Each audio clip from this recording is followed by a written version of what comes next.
Hi, welcome back. You are now on the 5th lesson. It's about a man named Jacob. So we're gonna do a lot through his life. So I'm gonna go kind of fast. You'll see that later. All right, let's do our drum beat.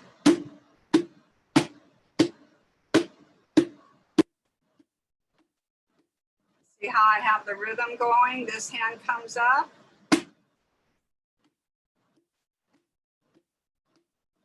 Now I'm going to do the beat on my homemade drum, and I'm going to do those rhythms that we worked on last time.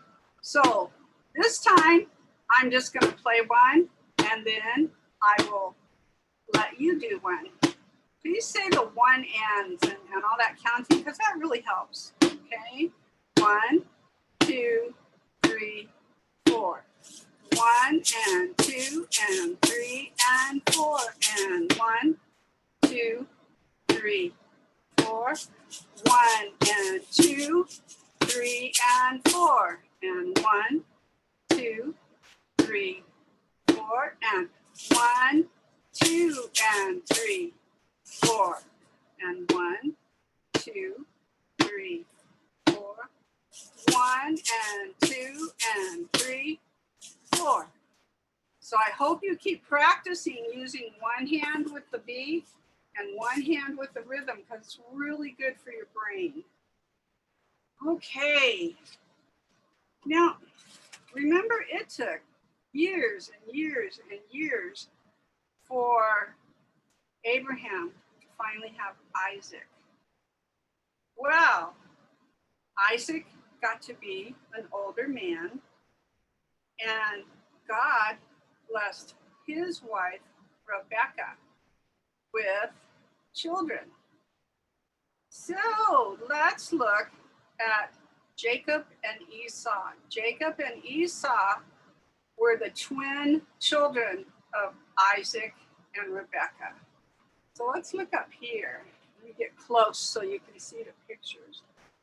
So they had twin sons, Isaac and Rebecca, and they named them Esau and Jacob. Now here's a picture of Esau. He was all hairy and he loved to go out and hunt and do things outdoors. Jacob, he's smoother. He still has his beard. Most men back then had beards, but he didn't have hair all over him like his brother did. And he liked to hang around camp, and one day he was cooking. And he was making a lentil stew. I love lentil stew. I don't know if you guys have had it, but it's yummy. You put vegetables in it. And Esau had been out hunting to find meat. And he came.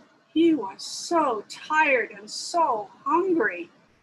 He went up to where Jacob was cooking, and he said, "I'm famished. I'm starving.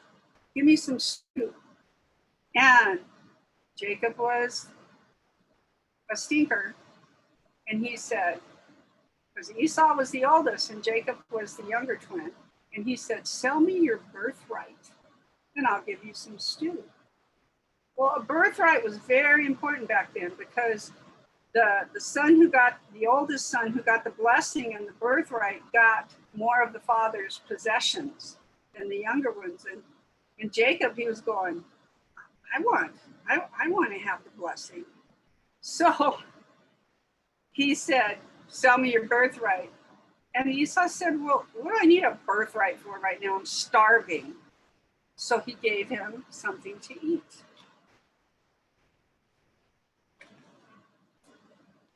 And see that kind of little evil look on Joshua's face? He knew that he had gotten Esau to give him his birthright. Well, they went on for a few years, and it came time. And Isaac said, I don't know what time, when I'm going to die.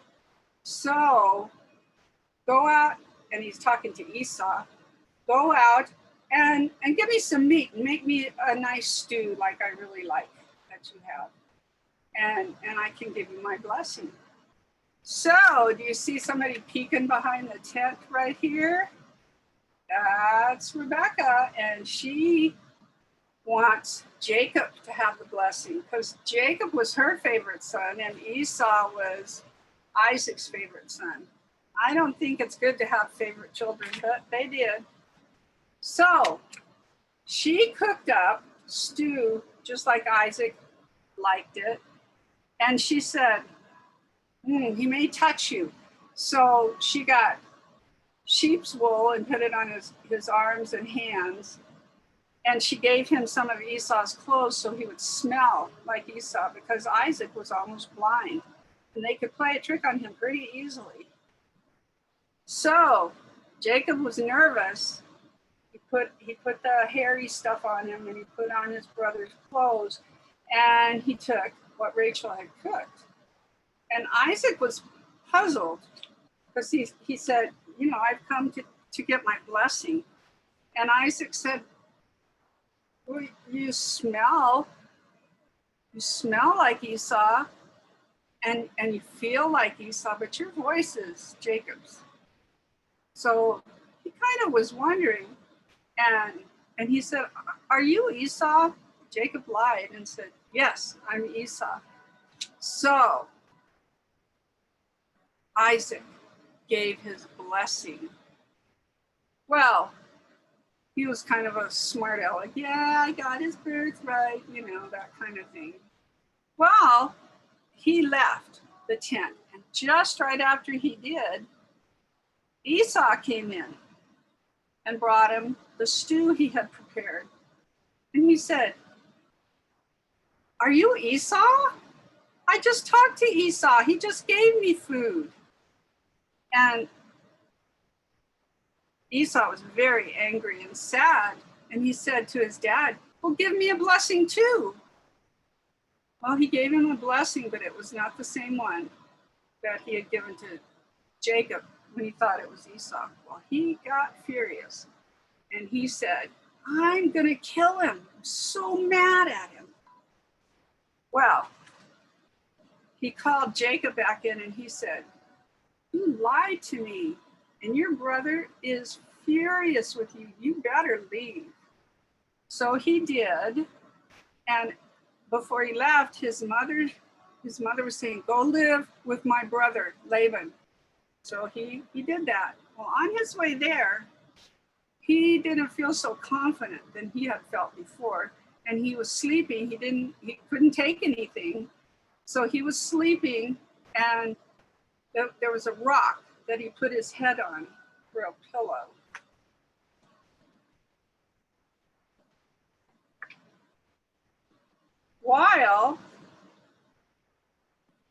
While he was sleeping, these angels appeared and they were walking up and down a ladder. And Jacob thought, maybe God's not going to be too mad at me after all. Maybe he's still going to love me. And you know what? God still loves us, even when we do things we shouldn't. So after the vision of the dream, Jacob built an altar. They used to build a lot of altars back then, remember, to praise God and thank God. Then he went to Laban's house, his uncle, and he got married to Rebecca, Rachel, I'm sorry, Rebecca was his mom. Rachel was his wife. Well, one day it came that he needed to go back home. It was time to go back home. And he thought, gosh, I wonder if my brother's still mad at me. So he sent him a bunch of gifts, that cattle and things that were rich for rich people back then. And the men who came back said, your brother's coming to see you because they took the gifts. And he's bringing 400 men. Well, Jacob didn't know what to do. He knew he had lied. He knew he had done something wrong. So he sent away his family right here. He sent them away so they wouldn't get hurt.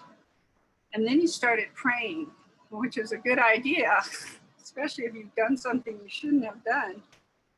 And he prayed, and an angel came and wrestled him. And the next day, he was praying and praying that his brother wouldn't be angry at him.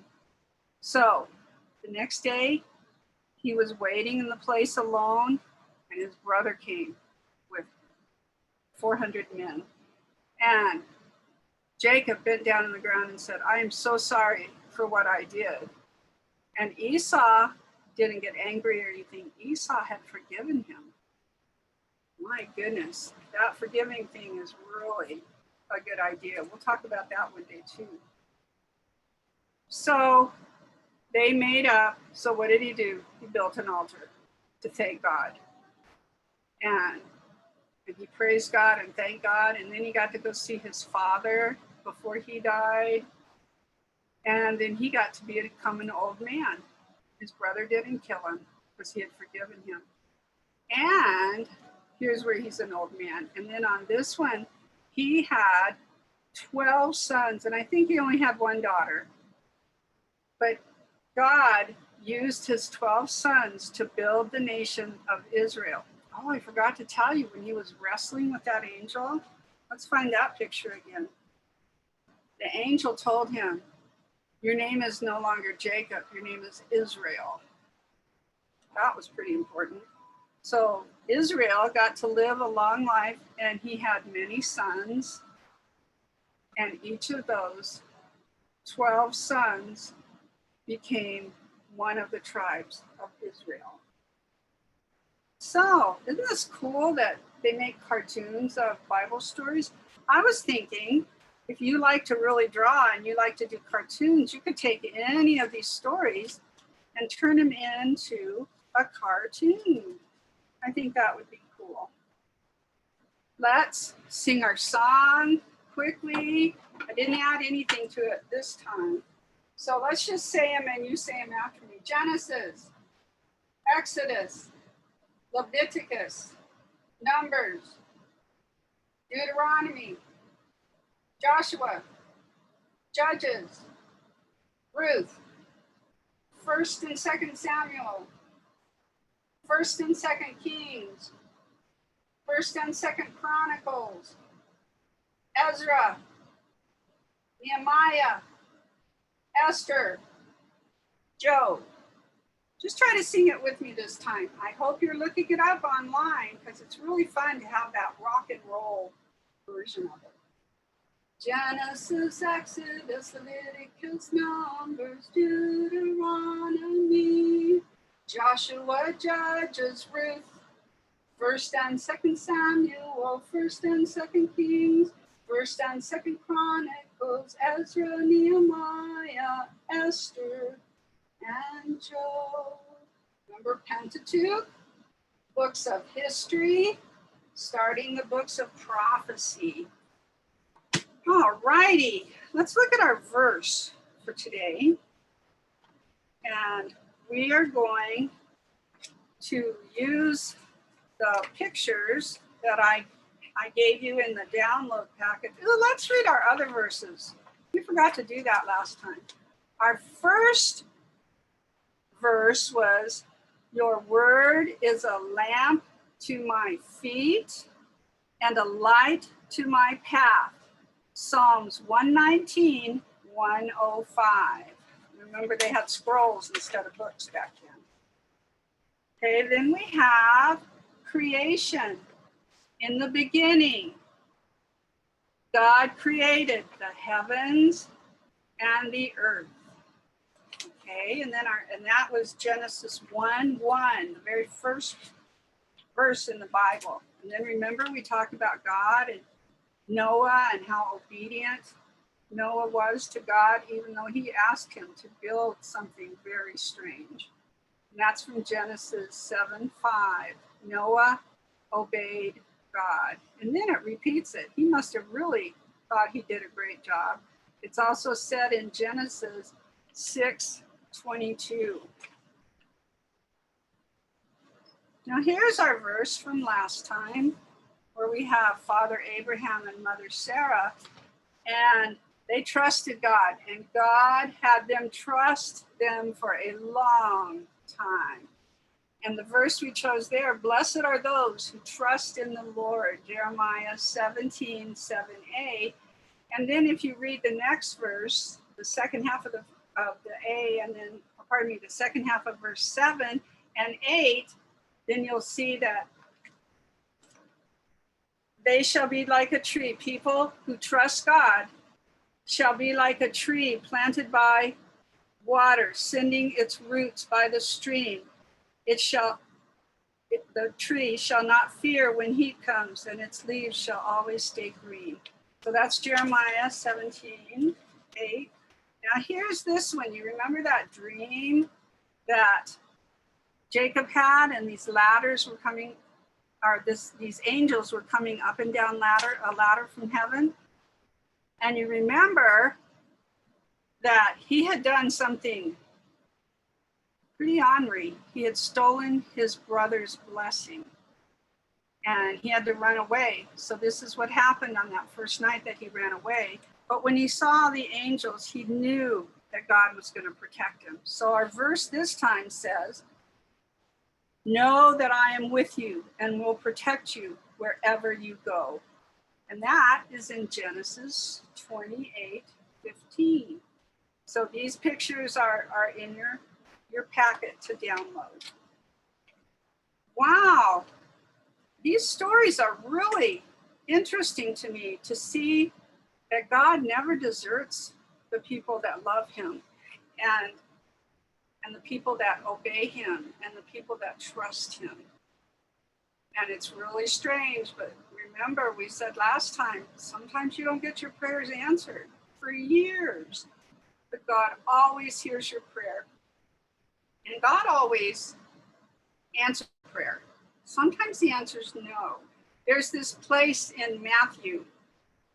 Oh, I forgot where it is. It's in Matthew. It's called the Lord's Prayer. You can look that up online if you want to know where it is. And part of it says, thy will be done. God, you're talking to God. Your will be done on earth as it is in heaven. So when we pray for things, we should think, would God really think this is good for me? Or would my parents think this is good for me? Maybe I shouldn't.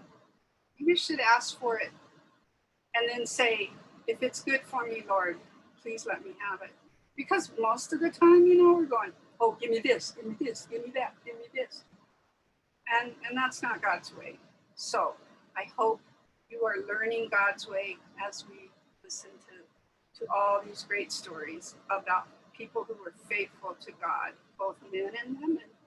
Here we go, our closing song. My God is so big, so strong and so mighty, there's nothing my God cannot do. So big, so strong and so mighty, my God can make everything new. The mountains are hers, the rivers are his, the stars are her handiwork too. My God is so big, so strong and so mighty, there's nothing my God cannot do for you and you and you and you and you and you and you and me. God bless, guys. I hope you talk to God every day, because he is with you no matter where you are. He stays with you. Bye-bye.